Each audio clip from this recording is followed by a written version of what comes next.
And of course, this sitting of Parliament was held today and not Thursday. In other news now, there was another early adjournment of the One Don gang trial after the prosecution and attorneys for 4 of the defendants failed to adhere to the instructions of Chief Justice Brian Sykes. Raquel Porter has the details.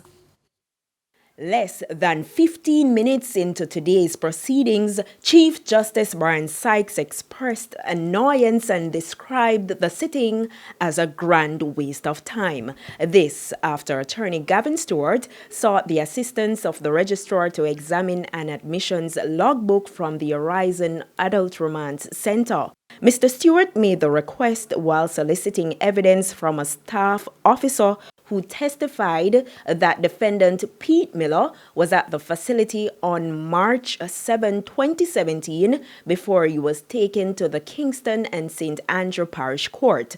Puzzled by Mr. Stewart's request to have the book containing the records for the 2016 to 2017 period shown to the prosecution, Justice Sykes asked, quote, "Why we're having this now when this was supposed to be done from yesterday afternoon? So what?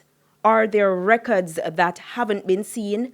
I need to know," end quote. The prosecution said yes. Justice Sykes replied, quote, "This should be done before I come into court.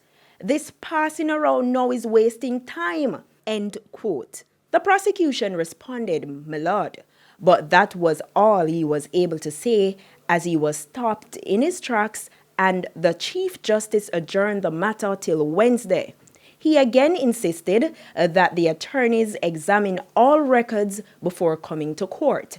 Attorneys representing Pete Miller, Khalifa Williams, Tariq James, and Donovan Richards are seeking to prove that the defendants were in custody when incidents they are accused of committing were carried out. Raquel Porter, TVJ News.